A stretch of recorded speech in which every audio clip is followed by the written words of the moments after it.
Bismillahirrahmanirrahim. Alhamdulillahi rabbil alamin. Wa bihi nasta'inu ala umuri dunya waddin. Wassalatu wassalamu ala ashrafil anbiya wal mursalin sayyidina Muhammad wa ala alihi wa sahabatihi ajma'in, amma ba'd. Bantu subscribe ya Kak, dan aktifkan notifikasinya. Fa inna asdaqal hadithi kitabullah wa khairal hadi hadi Muhammadin sallallahu alaihi wasallam wa syarral umuri muhdasatuha wa kulla muhdasah bid'ah wa kulla bid'atin dolalah wa kulla dolalatin binnar.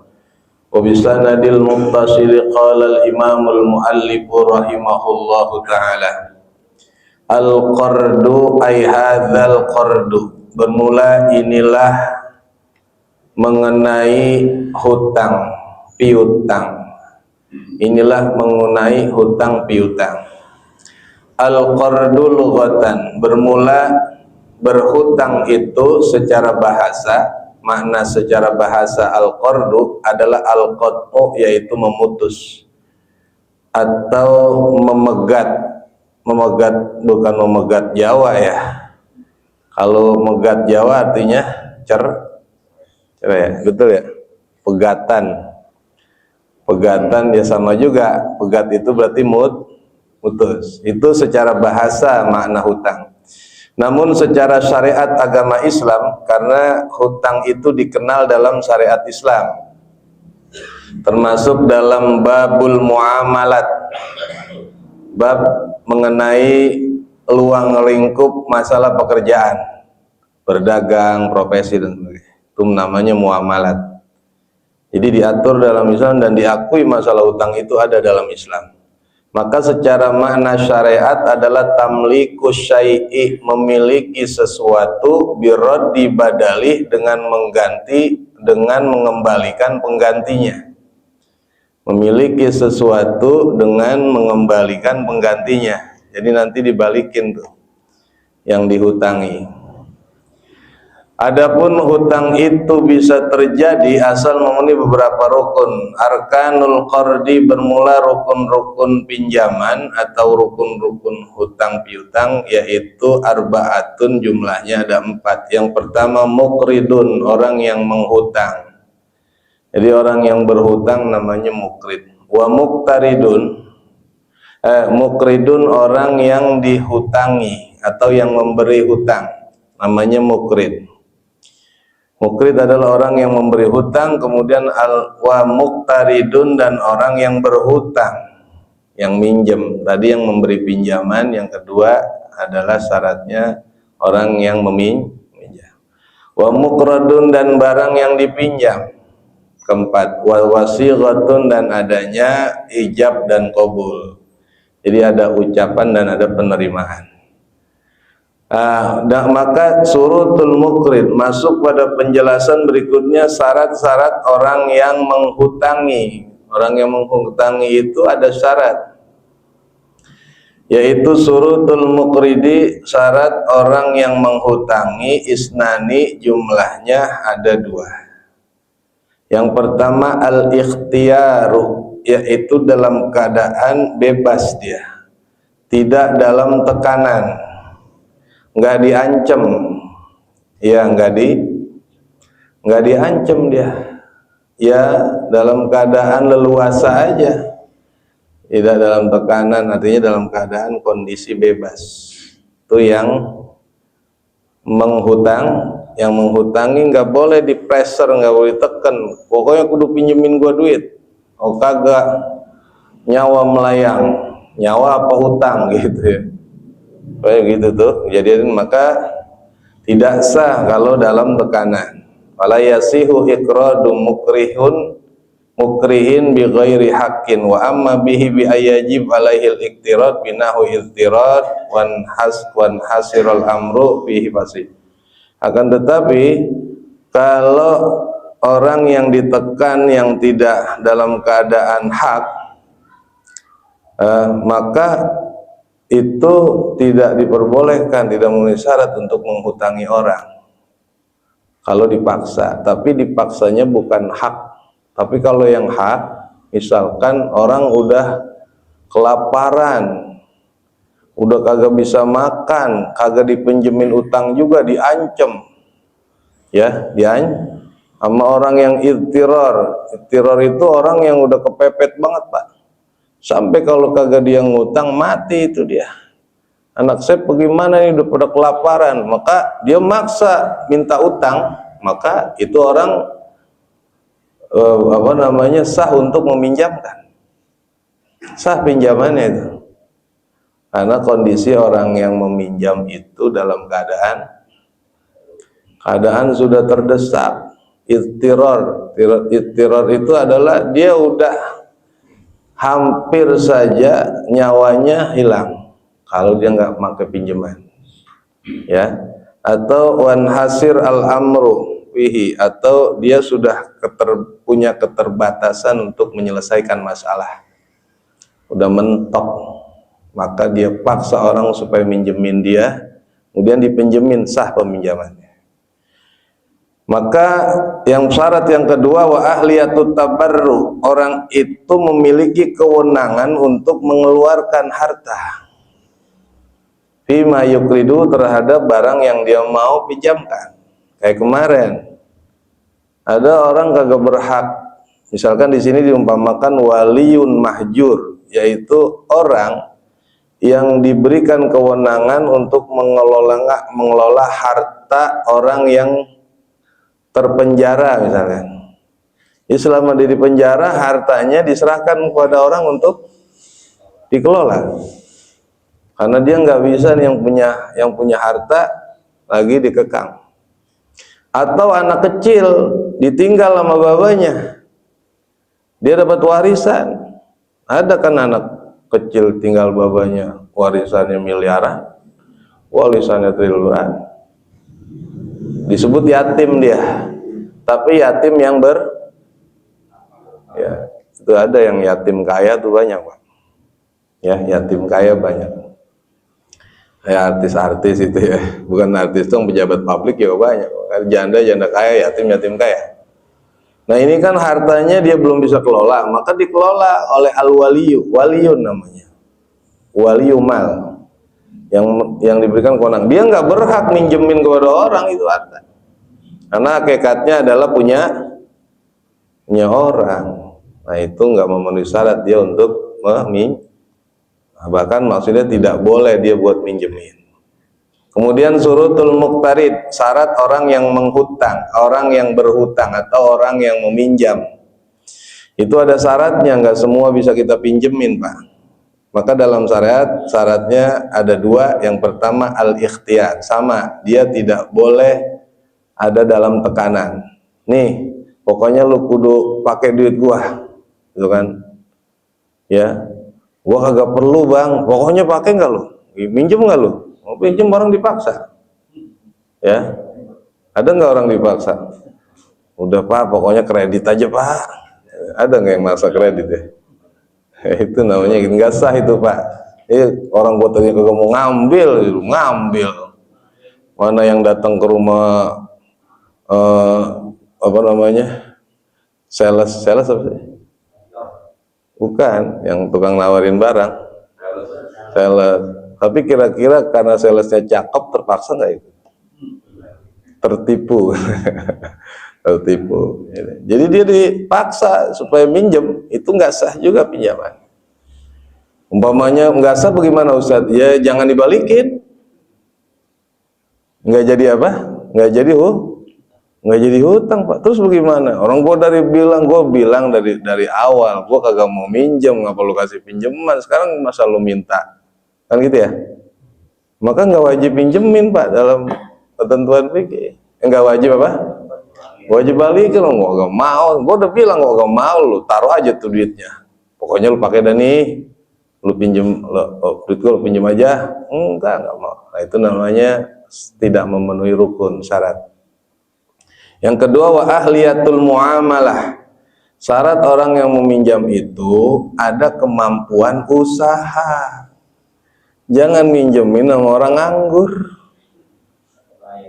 ya. Terus yang nganggur minjem mulu lagi.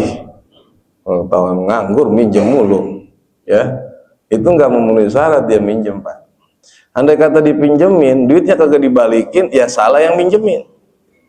Kenapa? Karena meminjamkan pada orang yang tidak memenuhi syarat. Ya, jadi kemudian syarat daripada barang yang dipinjamkan yang disahkan dalam masalah pesan kemarin. Jadi ada ciri-ciri yang dipinjam apa mesti jelas, ya. Kemudian suratul qardi, bentuk percontohan dari orang minjem begini kalimatnya, aqradtuka hadzal dinaro, saya pinjamkan padamu akan ini dinar, ini uang emas. Fayaqulu Amrun qabiltu, lalu si Umar menyatakan, ya saya terima pinjamannya. Itu mesti ada. Kalau tidak dalam bentuk kata, ya dalam bentuk Bapak menyetujui, Pak. Nih, tuh. Jadi itu sah karena ada disebut ada ijab dan qabul. Jadi demikian singkat mengenai ketentuan-ketentuan berhutang dalam Islam. Lalu Bapak timbul pertanyaan, apakah boleh memang syariat memperbolehkan hutang? Ini memang dicontohkan oleh Nabi SAW. Jadi Nabi itu ngutang. Satu ketika Jabir bin Abdullah datang untuk menagih utang sama Nabi.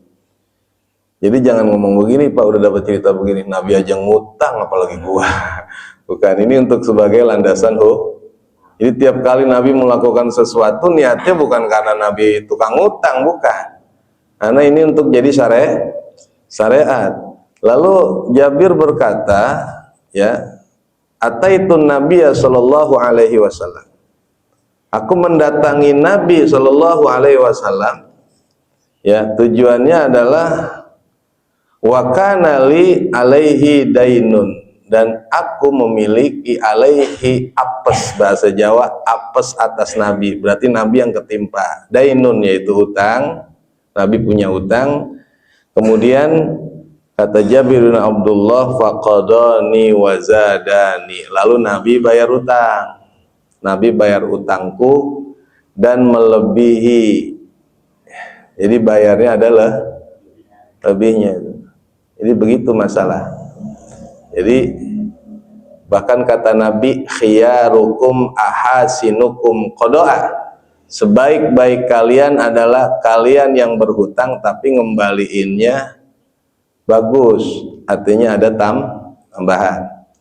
Boleh begitu, boleh. Kata Syekh Ali As-Sawqani dalam kitab Nailul Autar, Syarah Muntaqal Akhbar fi Ahadisi Khairil Akhyar, itu kata beliau beri judul Babu Jawajiz Ziyadah, ya, bab memperbolehkan atau diperbolehkan menambah indal wafa di saat membayar. Wan nahyu anha qoblahu, tapi dilarang untuk memberikan tambahan sebelum pinjaman. Jadi kalau meminta tambahan sebelum pinjaman nggak boleh, namanya riba. Tapi yang boleh adalah wa yajuzu ziyadah, ya, indal wafa, diperbolehkan menambah ketika membayar. Kayak Nabi tadi tuh, sama Jabir bin Abdullah minjemnya 1 juta misalkan, sama Nabi tambahin cepet jadi 1.100.000. Satu ketika Nabi didatangi oleh laki-laki, dan Nabi Shallallahu Alaihi Wasallam beliau berhutang akan sinan, yaitu akan onta umur 1 tahun. Fa'atta sinan khairan, maka kemudian Nabi ganti umur onta yang lebih daripada tahunnya, min sinnihi, daripada pinjamannya. Nabi minjem onta 1 tahun, balikinnya onta 2 tahun. Ini ada yang salah paham, Pak. Berarti boleh dong, apa namanya? Boleh riba. Riba berarti boleh. Itu bukan Nabi balikin 2 kali lipat, bukan. Jadi Nabi itu mengembalikan dalam kasus itu ketika Nabi ditagih, terus kata Nabi sahabat, coba cariin onta yang dulu aku pinjam, yaitu onta umur setahun. Para nabi lihat di kandang nabi, pada sahabat lihat di kandang nabi ternyata nggak ada onta yang umur setahun. Balik lagi, kata Nabi, kasih sinan khairan min sinnih. Kasih aja yang gedean nggak apa-apa gitu. Itu baru namanya sebaik-baik orang berhutang mengembalikan lebih. Maksudnya sedekah bukan? Kenapa? Maksudnya sedekah bukan? Masuknya nggak sedekah karena yang diutangin kan orang kaya. Kalau sedekah kan untuk itu namanya hadiah. Jadi hadiah. Karena dulu dilarang sama Nabi idza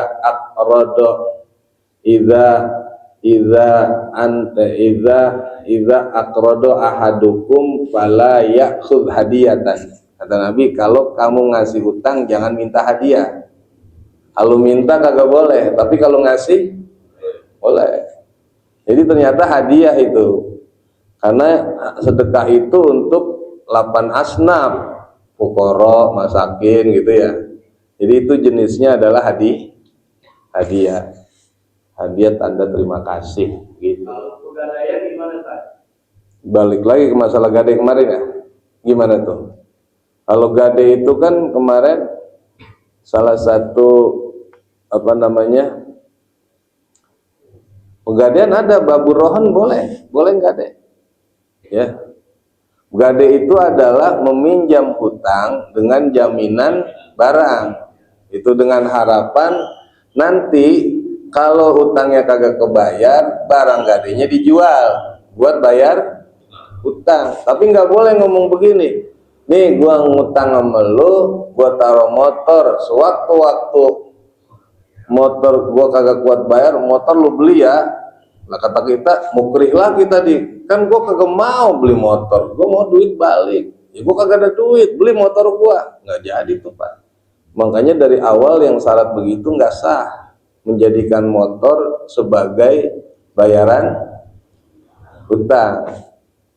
Jadi yang boleh adalah jual tuh motor buat bayar.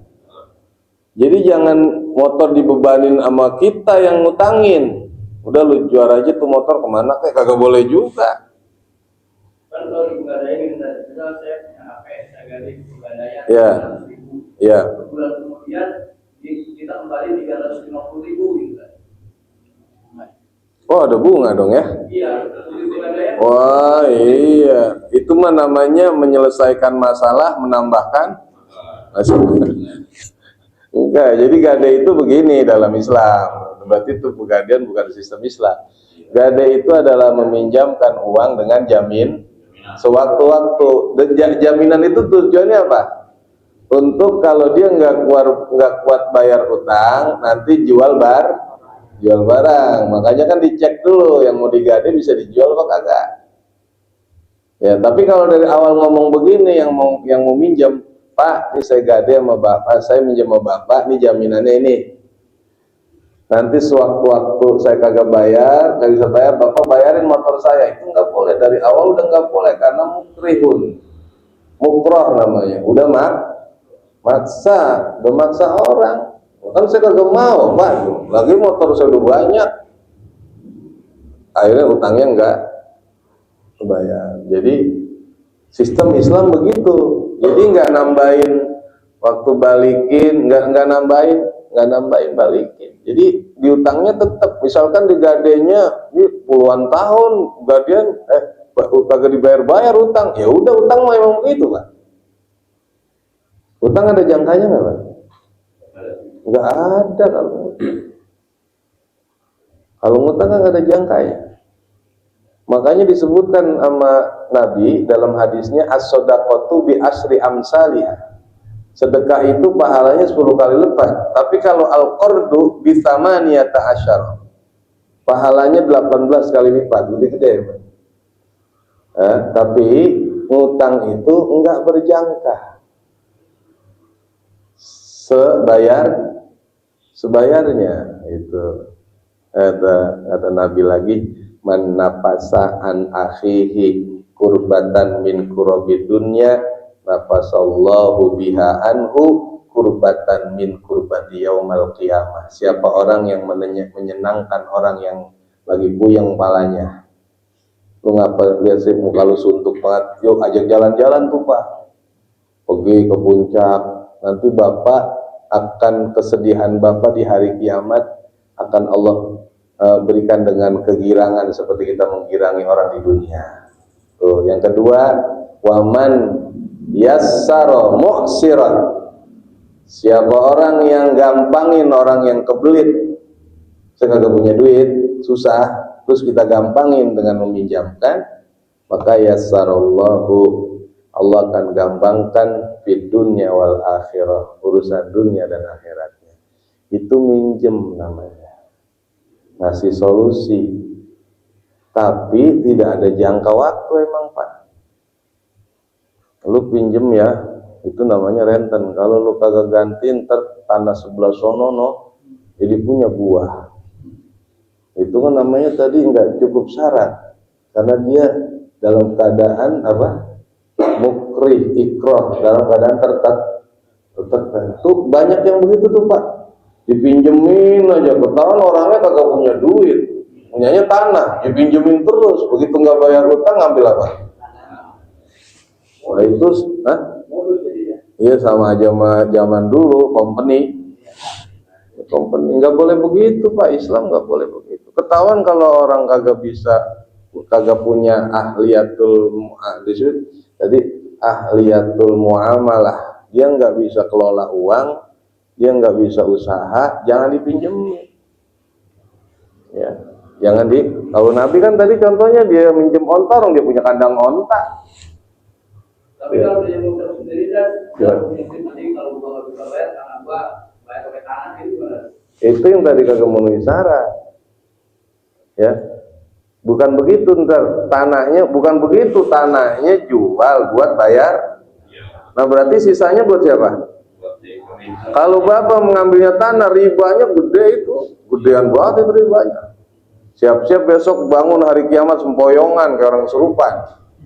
Ya, itu Pak. Nggak boleh Pak. Kita yang ngerti hukum ini bukan begitu Pak. Bapak jaminannya tanah. Entah kalau Bapak kagak sanggup bayar, ngomong masa nyirada kagak bisa bayar, jual tuh tanah, bayarin utangnya berapa? Nah, sisanya balikin ke yang punya. Itu yang disebut renten rintah darat kan begitu. Kalau bayar utang, rumahnya diambil. Banyak nggak kira-kira begitu? Banyak, saudara saya juga ada. Kalau utang negara memang Disita ya itu. Dijual nggak? Diambil apa dijual Ji? Oh punya bank. Tapi ya kan dilelang. Nanti sisanya tetap dikasih ya. Sisanya. Nah itu, nanti dilihat dulu. Kalau dilelang oleh bank kemudian hanya membayar kewajiban bank aja, nanti sisanya dibalikin, itu enggak. Tapi yang masalah kan yang bunganya itu yang masalah. Jadi prinsipnya nih, ya juzu ziyadah, ya juzu ya, ini kalimatnya gini, ya juzu ziyadah indal wafa wa nahyu anhu qablaha. Boleh menambah, memberikan tambahan setelah dalam hal pembayaran, tapi nggak boleh minta tambahan sebelum meminjam ya kan yang terjadi meminta tambahan sebelum minjem.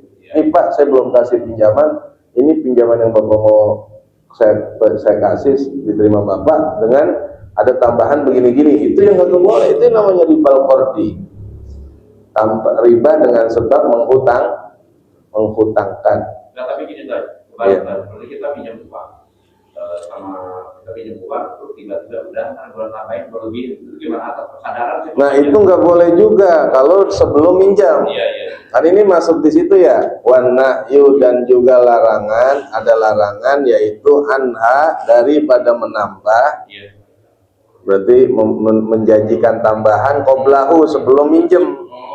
Itu yang nggak boleh. Meminjam dengan secara ikhlas gitu ya? Iya, yang nggak boleh ngomong emang. Oh, gitu. Hah? Ada itu sulbil akad namanya, masuk ke dalam ruang akad, masuk ke dalam tubuh akad, namanya sulbil akad. Dia masuk, ya itu dia. Makanya kan pertama perlu dimotivasi dulu bahwasannya menghutangi itu pahalanya 18 kali lipat, kalau bersedekah pahalanya 10 saja. Jadi memang lebih besar pahala ngutangi. Bahkan besok dia akan dimudahkan urusan dunia dan apalagi juga urusan akhiratnya oleh Allah Ta'ala, karena gampang. Emang motivasinya begitu, sehingga menghutanginya ringan. Ini banyak kemarin yang baca bikin status di HP ya, ngeri juga itu, bahaya bagi orang yang kagak bayar utang. Ini kesalahannya bukan pada orang yang meminjam juga. Kenapa orang kagak memenuhi syarat minjem itu dikasih? Contohnya tidak ahliyatul muamalah, minjem doang. Ketika dia nggak bisa balikin, ya bukan salah dia. Orang kagak bisa balikin mau dibilang apa Pak? Mau ditabokin? Ya kan gitu ya. Makanya dalam hal masalah utang ini ketat juga peraturannya. Kita sah minjemin dan sikap sah menagih kalau yang kita mau pinjemin memenuhi. Makanya begini Pak, bentar Pak RT. Kadang-kadang orang kita tahu, kagak ada duitnya di bocah, mau ngutang, gue mendingan gue kasih. Betul kan? Ya. Karena kita meminjamkan itu malah haram, nggak memenuhi syarat. Ya kita kasih aja, ya pahalanya dapat kita. Itu pahalanya 10 kali. Kalau dipinjemin malah jatuh kepada keharaman karena menjebak dia untuk terlibat masalah tanggungan utang. Itu. Udah Pok, saya kagak pinjemin Pok, saya kasih aja.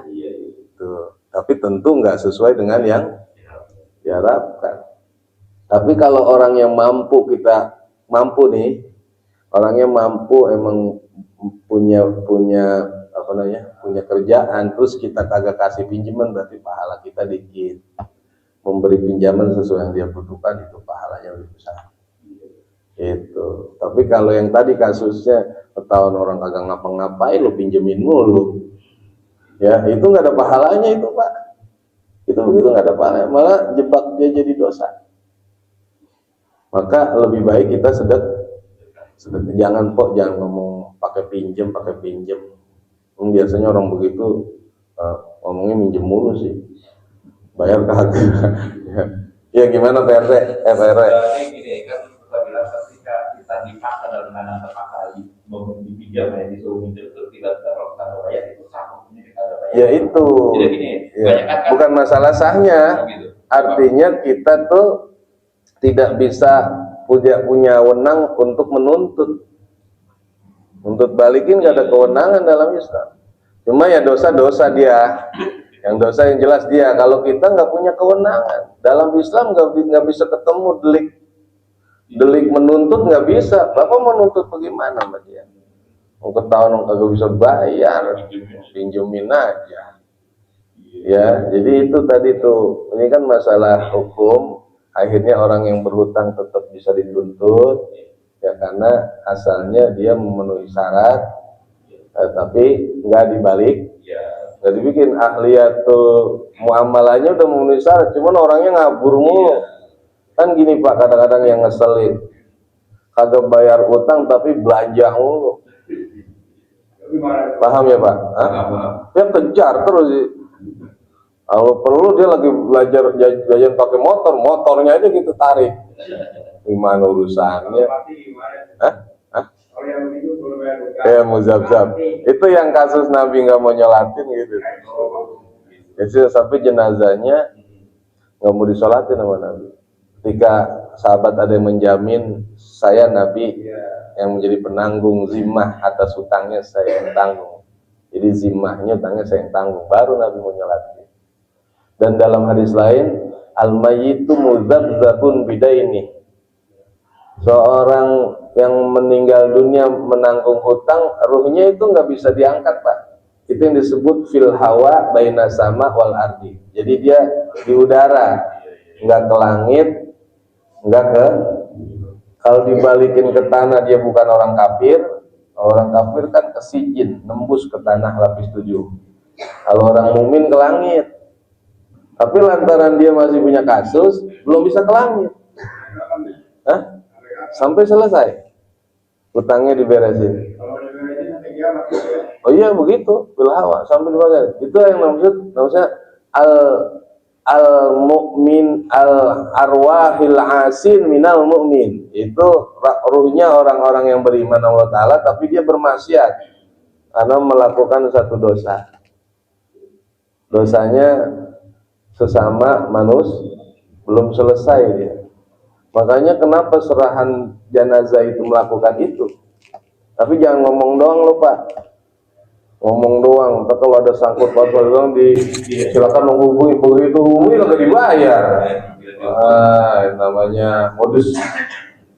Ini serius Pak, masalah itu serius. Saya mendoakan, misalkan Ustadz mendoakan, Allahumma ftah abwaabas samaa'i li ruhi atau li ruhiha. Ya Allah tolong bukain pintu langit buat ruhnya naik. Kan kebakalan Pak naik.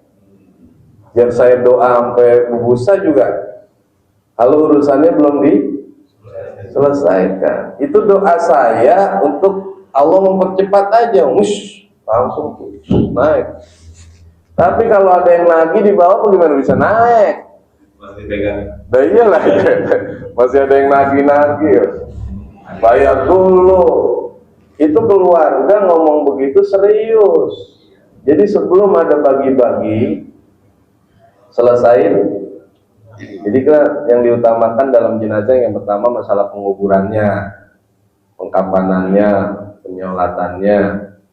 Yang kemudian yang kedua masalah tanggungannya. Setelah itu baru bagi-bagi tirkatul mayyit.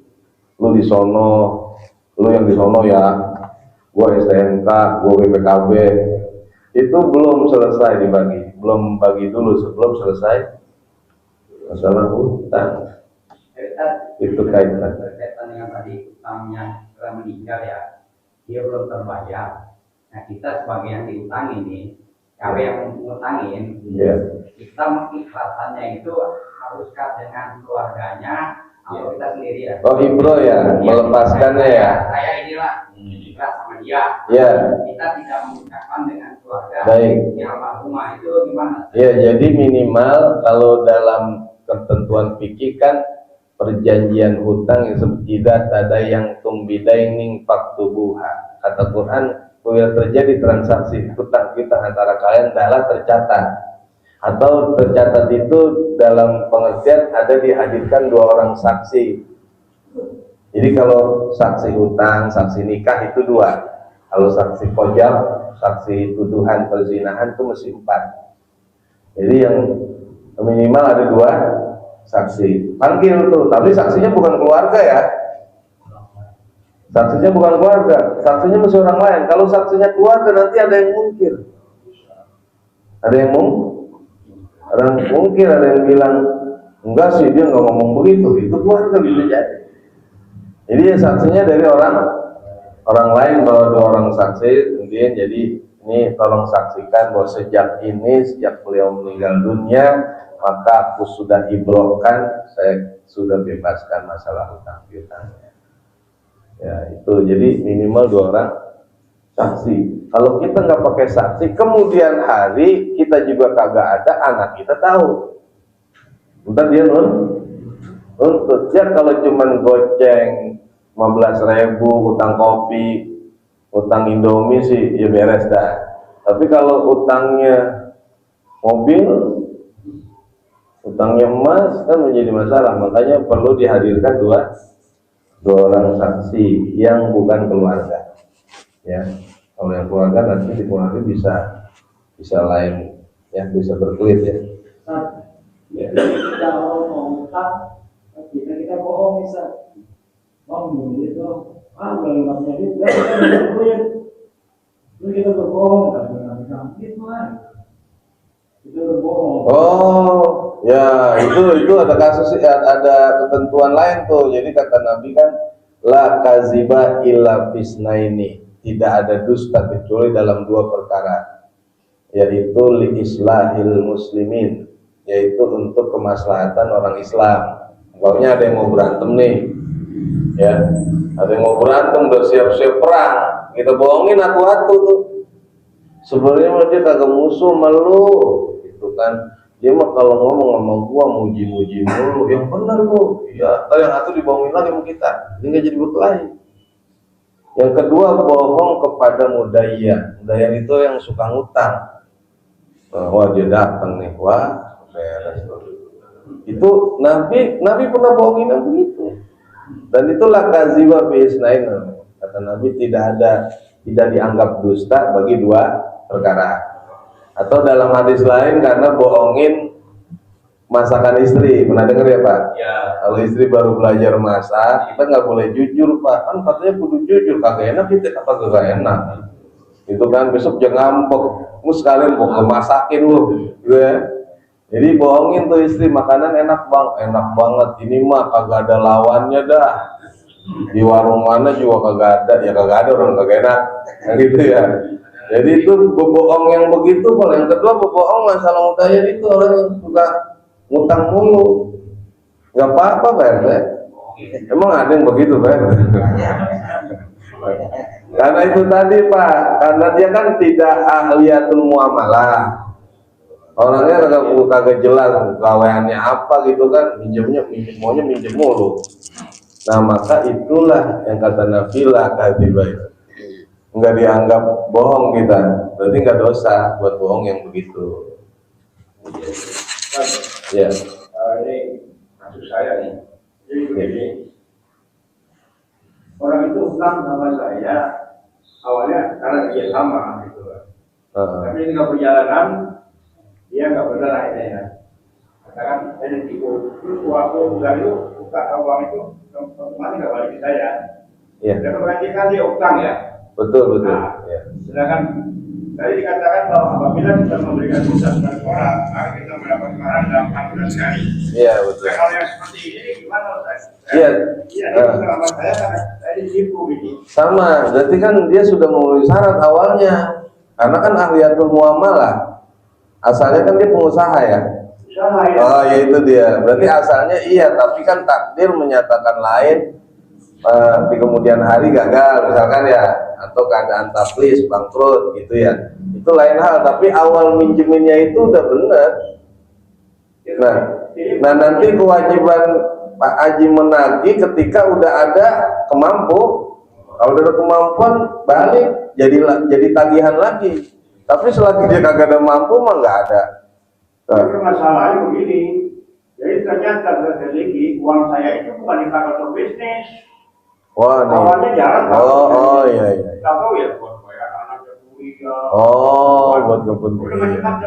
Jadi Berarti pasah itu berarti terjadi kecacatan dalam hal akad.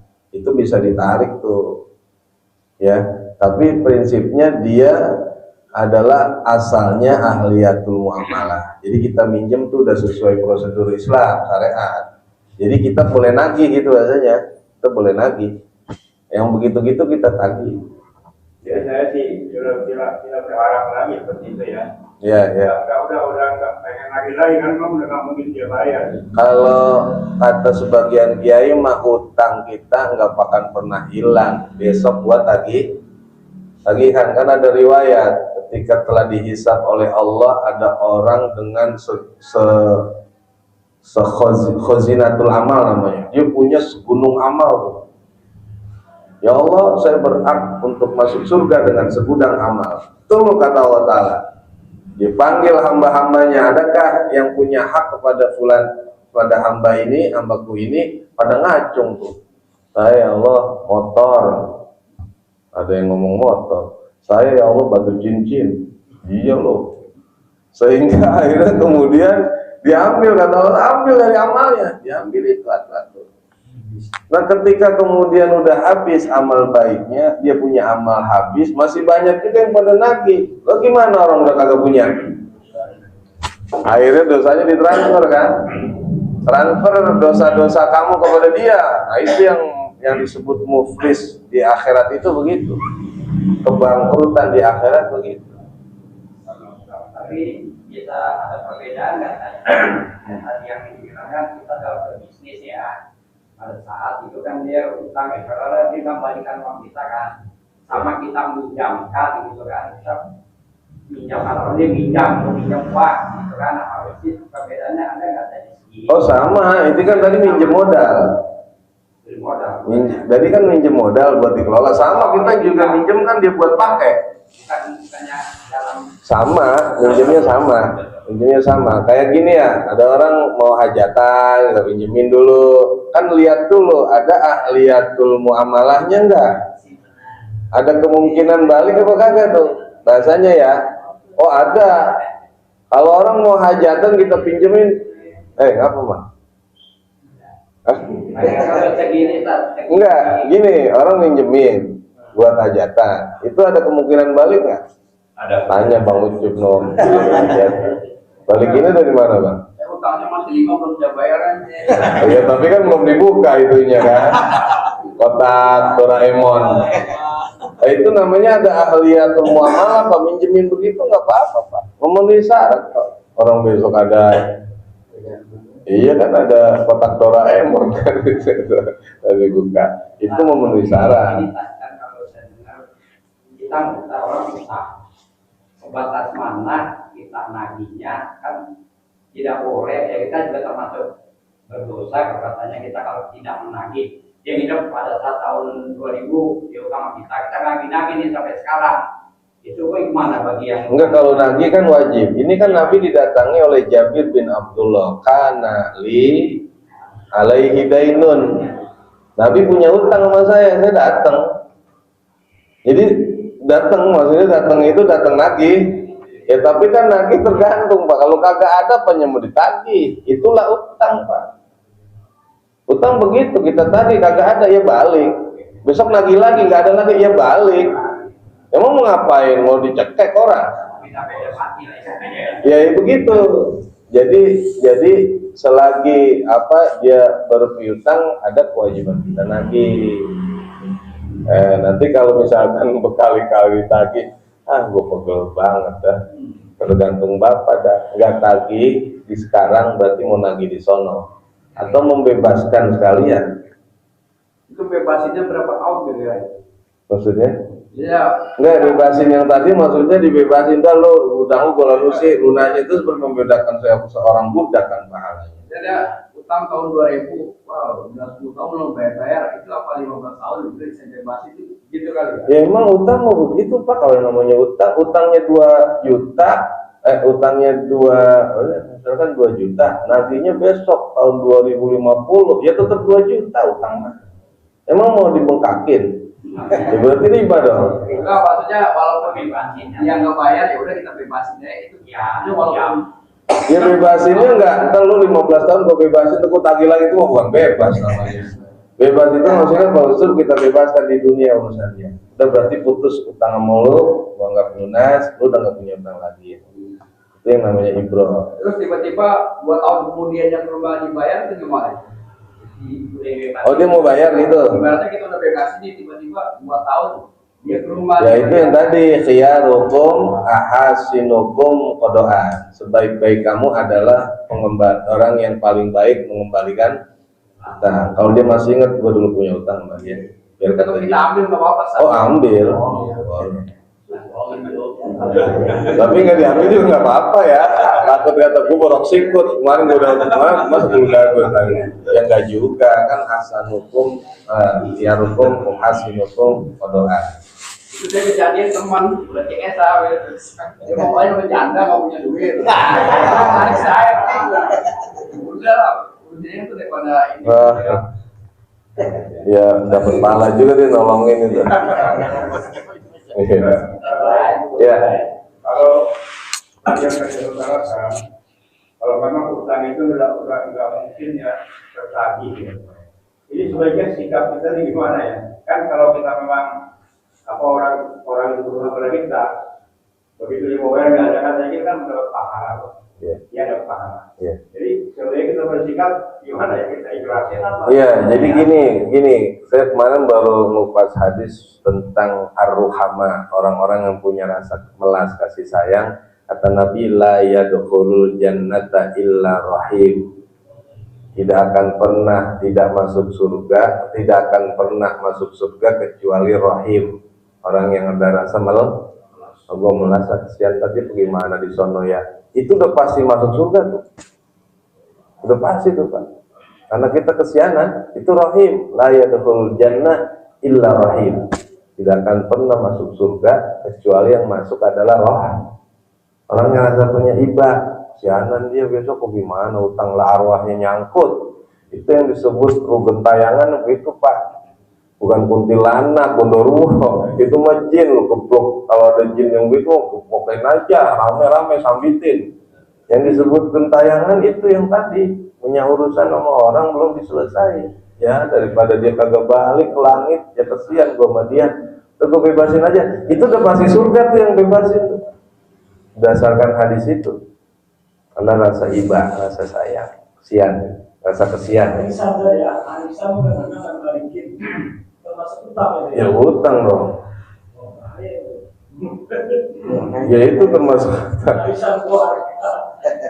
masuk utang itu kabur ya habis nyomot sekali. Makanya benar, gua nggak mau ngambil sekarang, tak gua utangan ya bagus juga itu. Ya tapi kan ada bagusnya juga gua ngambil awal kalau perlu. Yang penting persisnya begitu. Kalau orang arisan Pak, itu tadi seleksinya seperti seleksi pinjaman. Dia ahliyatul muamalah apa kagak? Orang yang pengangguran, nganggur diajak arisan, ya lu yang ngajak geblek. Mau siapa yang mau nanggung? Bener Pak RW, serius ya? Makanya sebab salah, kita kalau silaturahim keluarga nggak pakai arisan, ntar kagak pada dateng. Dipakein arisan ngambil doang. Nah makanya diseleksi. Kalau emang kagak kayak main engkuan ya, engkuan yang Bang Ucup ya, itu diseleksi dulu. Kalau orangnya kagak ketahuan, duit dari mana di engkuan, main comot aja. Ya akhirnya jadi tanggungan. Kita nagih pun kagak berenang kita akhirnya. Makanya mendingannya kagak ajak. Nggak mau risal, jangan diajak dia mah. Emang begitu Pak RT. Iya baru begitu. Kalau arisan berarti lihat dulu. Bapak laki gua kerja, laki lu juga dagang, ikut apa? Nah, baru ikut. Ya maaf ya, bukannya emang begitu ketentuan. Kalau yang kagak punya, mendingan kagak ikut arisan. Gua kagak arisan, gua datang aja ya. Kalau datang aja lu makan bagaimana urusannya? Ya kalau mau pakai arisan harus begitu, harus. Yang kagak mampu ya jangan ikut. Ya kan gak salah ya, kita kagak pakai arisan yang enak, saya emang kagak pakai arisan, cuma saya jamin kalau kagak pakai arisan kagak pada datang. Ya nggak jadi lagi itu ya. Tapi kalau Bapak tanya sama saya, arisan bagaimana? Kal-Qardi, sebagaimana hukum pinjaman. Jadi diseleksi juga orang-orangnya.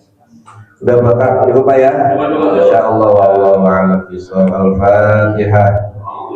A'udzubillahi minasyaitonir rajim. Bismillahirrahmanirrahim. Alhamdulillahirabbil alamin. Ar-Rahmanir Rahim. Maliki yaumiddin. Iyyaka na'budu wa iyyaka nasta'in. Ihdinas siratal mustaqim, siratal ladzina an'amta 'alaihim ghairil